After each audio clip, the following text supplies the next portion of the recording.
కోడికత్తి scene 5 సంవత్సరాలు అన్యాయంగా జైల్లో మగ్గిపోవడానికి ముఖ్యమంత్రి జగన్మోహన్ రెడ్డి కారణమని సీనియర్ న్యాయవాది సలీం అన్నారు. పేదలు అంటే ముఖ్యంగా దళితులు అంటే జగన్మోహన్ రెడ్డికి చులకన అని ఆరోపించారు. కోర్టును తప్పుదోవ పట్టించి 5 సంవత్సరాలు కోర్టుకు జగన్ హాజరు కాలేదని అన్నారు. న్యాయం జరిగే వరకు శ్రీను తరపున వాదిస్తానని స్పష్టం చేశారు. ఇక మరిన్ని డీటెయిల్స్ మా ప్రతినిధి రాజేష్ అందిస్తారు. ఇచ్చిన కోడికత్తి సీను మొత్తానికి ఎలాగైతే ఇంటికి చేరుకున్నారు. గత 5 ఏళ్లుగా ఈ కేసుని వెంబడిస్తూ కోడికత్తి సీనుకు ఆర్థిక న్యాయ సహాయం అందిస్తున్న ప్రముఖ న్యాయవాది సలీం మనతో ఉన్నారు. ఆయన అడిగి ఈ కేసు పూర్వపరాలు తెలుసుకునే ప్రయత్నం చేద్దాం. ఎందుకంటే షరతులతో కూడిన బెయిల్ అతను మంజూరు కావడంతో తను పూర్తిగా చెప్పలేని పరిస్థితి. ఈ కేసుకు సంబంధించి మాట్లాడాలంటే సలీం కరెక్ట్ అయిన వ్యక్తి కాబట్టి ఆయన అడిగి తెలుసుకుందాం. సార్ చెప్పండి, ఈ కేసుకు సంబంధించి మన సీన్ అయితే చెప్పలేడు.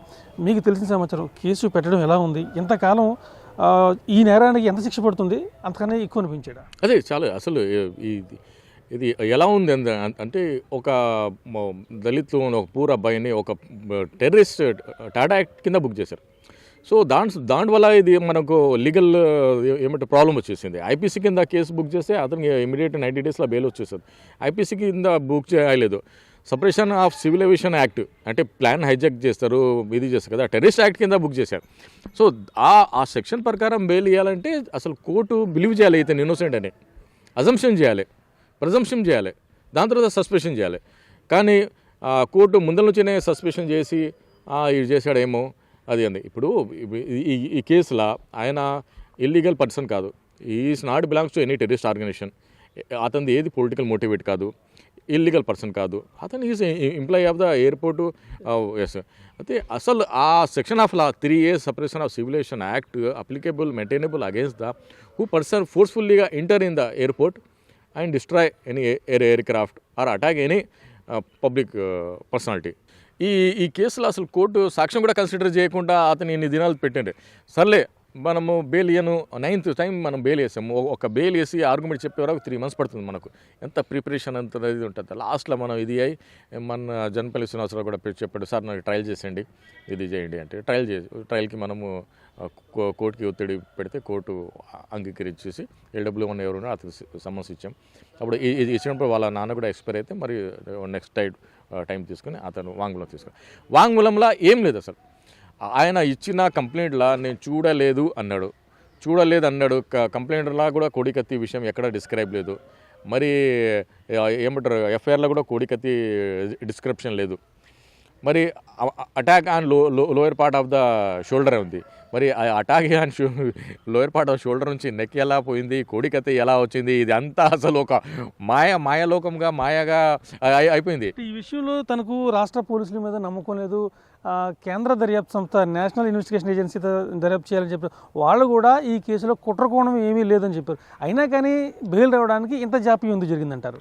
సార్ మీరు ఊహించుకోండి సార్, మీరు ఉన్నారు ఇప్పుడు మన ఊర్లో పెద్ద మనిషి ఉన్నాడు అనుకో, కింగ్ కాంగ్ ఉన్నాడు, బ్లాక్ బెల్ట్ కరాటే ఉన్నాడు, అతనితో వెళ్ళి ఒక చిన్న బాబు ఫైట్ చేయవచ్చా చెప్పండి? అలా ఇక్కడ కూడా వ్యవస్థ అలా ఒక పెద్ద మనిషి హై స్థాయిలో కూర్చొని అతను నేను ఇన్ఫ్లుయెన్స్ చేశాడా అని నమ్మవచ్చు, లేకుంటే ఆయనకి బెయిలియన్కి భయపడవచ్చు, అది మనం అజంప్షన్ చేయవచ్చు. దానివల్ల ఇది అయింది. మనకు ముఖ్యమంత్రి గారు దాన్ని బాగా మిస్యూజ్ చేశారు.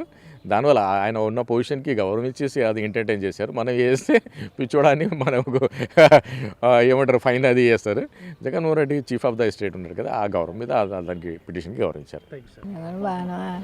బాగానే ఉన్నదండి, సంతోషంగానే ఉందండి. ఇప్పుడు మట్టికి అనుకుంటామంటండి ఏ నెలకా నెల వచ్చాయి, 5 సంవత్సరాలు 5.5 సంవత్సరాలు అయ్యిందండి. 5 సంవత్సరాలన్నర అయితే ఇప్పటికీ అదేందండి. ఇప్పటికీ కూడా ఒప్పుకోలేదు కదండి, ఆయన రాలేదు, సంతకం పెట్టలేదు జగన్ గారు. 4 సంఘాలు ఉన్నారండి అక్కడండి విశాఖపట్నాన్ని. 4 సంఘాలు కూడా పూసుకుంచుకున్నాం. మూలుగా నిరాహార దీక్ష చేసి చాలా అవతకొతాలు అయిపోయారండి జనం. ఆలములుగా వచ్చారండి. మా శైలమ్మ గారు ఉన్నారండి, మా పేదర్ గారు, ఆయన కూడా మా అబ్బాయి అక్కడికి వెళ్ళిపోయినందుకు మా పేదర్ గారు ఆదరిస్తున్నారు, పూజిస్తున్నారండి. ఆయన మీద ఆధారం మీద పడి ఉన్నామండి మేము, మా కుటుంబం. పోలీసు వారు చాలా ఇబ్బంది పెట్టేసారండి. మేము దిరహత్య చేస్తుంటే ఆపేసి లైట్లు బాత్రూమ్లు కట్టేసి చాలా బట్టలు పడితే అధికారులు వచ్చేప్పుడు పోలీసు వాళ్ళని అతకరిస్తే అప్పుడు చేశారండి. చాలా మంచిగా చూశారండి, చాలా మంచిగా చేరుకున్నామండి ఇంటికి.